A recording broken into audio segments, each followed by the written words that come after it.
இயந்திரங்களாலும் கணினிகளாலும் ஆளப்படும் அவசர உலகத்தில் ஆதார் அட்டையையும் ஸ்மார்ட் கார்டையும் தேடிக்கொண்டிருக்கும் மனிதர்களுக்கு இடையில் காட்டையும் வாழ்வாதாரங்களையும் இழந்து ஓடிக்கொண்டே இருக்கிறார்கள் எளிய மனிதர்கள். இந்த சாமானியர்களின் எழுதப்படாத ஒரு நாள் என்பது வியர்வையும் காயங்களும் வலிகளும் நிறைந்தது. விழுப்புரத்திலிருந்து திருவண்ணாமலை செல்லும் சாலையில் உள்ளது சிறுவாலை என்ற சிற்றூர். 200க்கும் குறைவான வீடுகளை கொண்ட இவ்வூரில் ஏறத்தாழ 50 இருளர் குடும்பங்கள் வசித்து வருகின்றன.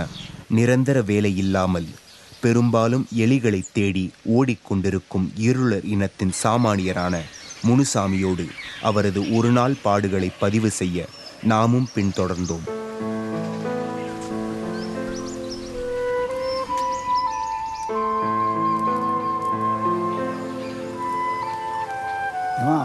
வைக்க எத்தனை தெரியல, சாப்பாடு வச்சா சீக்கிரம் சாப்பாடு கூட சோறாயிட்ட சாப்பிட்டு எடுத்தா.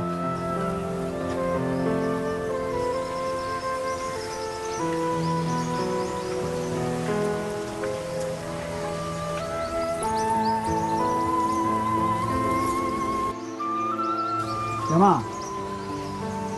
உங்கள் அத்தைக்கு சாப்பாடு போட்டியா? போட்டு தருவோம் சாப்பிடுவோம். எனக்கு ஒன்றாவது கூட எங்கள் அப்பா அத்தா படிக்க வைக்கல சார், படிக்க வைக்கல. நாங்கள் விறகு வெட்டி இங்கேருந்து 8 மைல் தூக்கின்னு போய் அந்த விறகு விற்று போஷோம். அப்படி இருக்கும்போது எங்கள் அம்மா அப்பா என்னை படிக்க விடலை, படிக்க வைக்கல. அவங்களால திறமை இல்லை. எலி வெட்டுறதோ, கோலை ஒத்து வெட்டுறதோ, பனைமரம் ஏறுறது, சிறை காய்க்கிறது, கொத்து வெட்டுறது, இப்படியா தான் எங்கள் பொழப்பு. இப்போ 73 வயதான முனுசாமிக்கு மனைவி, மகன், மகள், பேரப்பிள்ளைகள் என எல்லாம் இருந்தும் பின்தொடரும் நிழலாக அவரோடு துயரமும் கூடவே வருகிறது. முனுசாமியின் மனைவி புற்றுநோயால் பாதிக்கப்பட்டவர். குடும்பக்கூட்டின் பாதி சுமையை தாங்கிக் கொண்ட அந்த பெண்மணி இன்று முதுமையாலும் நோயின் தீவிரத்தாலும் படுக்கையில் கிடக்கிறார்.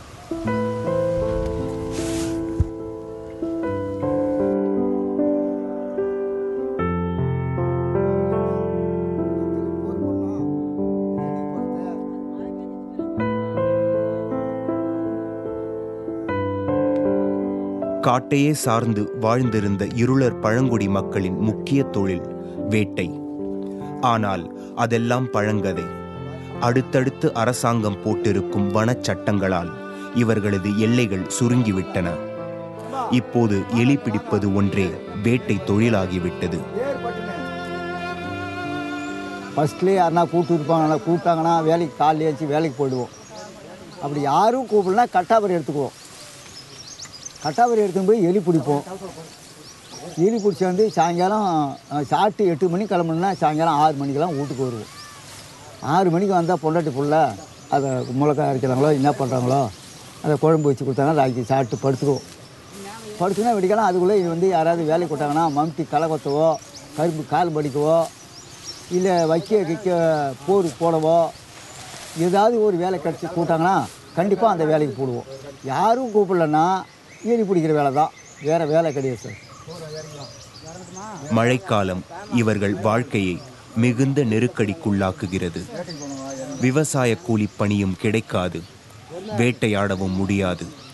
குடும்பத்தின் ஒரு நாள் வாழ்வை கடத்துவதென்பது அவ்வளவு எளிதானதல்ல.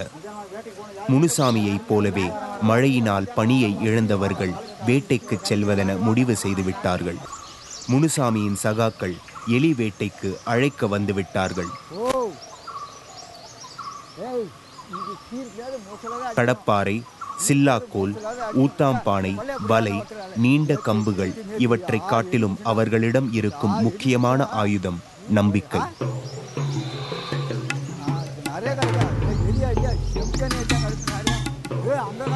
25 வயசுலேருந்தே வேட்டைக்கு தான் போனேன். இது வரையும் கொல்லி வலி காவல் கற்றுங்க. முத பாம்பு பிடிச்சோம்.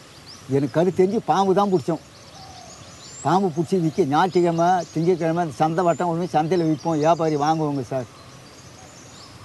எலி பிடிச்சா கொண்டு வந்து ஆகுவோம், அதையும் விற்றுருவோம் சாப்பாட்டுக்கு இல்லைன்னா. பல்வேறு இடங்களில் பல்வேறு வேலைகளில் விவசாய கூலிகளாக, செங்கல் சூளைகளில் கொத்தடிமைகளாக, துயரப்பட்டு கொண்டிருக்கிறார்கள் இந்த பழங்குடிகள்.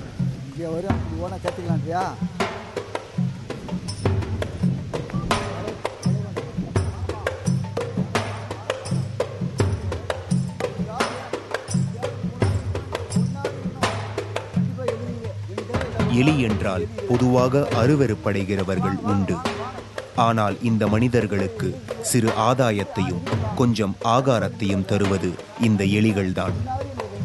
பகலில் வெள்ளை எலி வெள்ளையாக இருக்கும். அந்த எலி தான் பெரும்பாலும் ஊர் உள்ள வாங்குவாங்க. அதாவது ஒரு எலி அரவான் எலின்னு இருக்கும், கருப்பாக இருக்கும். அது நல்ல கொழுப்பு உள்ளது, சத்து உள்ளது. அதை சாப்பிட்டா நல்ல ருசியாக இருக்கும். நல்ல கொழுப்பு அப்படி கத்தையாக இருக்கும். அதில் நல்ல அமைப்பான கறி. அந்த அரவான் எலின்னு பேர் அதுக்கு. அரவான் எலி, வரப்பு எலி, அரவான் எலி. ஆனால் இந்த வெள்ளை எலின்றது பகலில் வெளியே வராது. எல்லா எலியுமே பகலில் பொதுவாக வெளியே வராது. நைட்டில் கிளம்புனோம்னா நல்ல எலி குத்துவோம். ஒரு 10 எலி 15 எலி குத்துவோம். நைட்டில் இந்த அரவான் எலி கிடைக்காது. அதை வெட்டி தான் பிடிக்கணும், மண்ணை வெட்டி தான் பிடிக்கணும். அது கிளம்பாது, தெரியாது. அது சாதாரண மண்ணில் இருக்காது. வரப்பு, நெல்லி, கொல்லை, கற்பம் கொல்லை, ஒரு காட்டு செடி செட்டில் தான் இருக்கும். அது கரம்பில் இருக்காது. வெள்ளெலி எங்கே வேணாலும் இருக்கும். அது எங்கே வேணாலும் திறத்தனா பிடிச்சிக்கலாம். கொண்டாந்து அதை பெரும்பாலும் அதை தான் முக்கியமாக வாங்குவாங்க ஊரில். வயல் எலிகளைத்தான் இவர்கள் உணவாக கொள்கிறார்களே தவிர வீட்டிலோ அசுத்தமான இடங்களிலோ வளரும் எலிகளை அல்ல.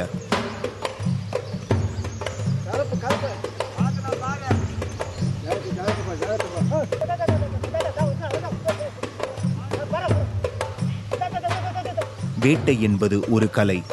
அதற்கு ஒரு நுட்பமும் பட்டறிவும் வேண்டும். ஆதி காலத்திலிருந்தே இயற்கையோடு போராடிய இந்த அனுபவம் இன்றும் மனிதனின் இரத்தத்தில் ஊறிப்போயிருக்கிறது. அப்படிப்பட்ட அனுபவசாலிகள்தான் இருளர் இனத்தினர்.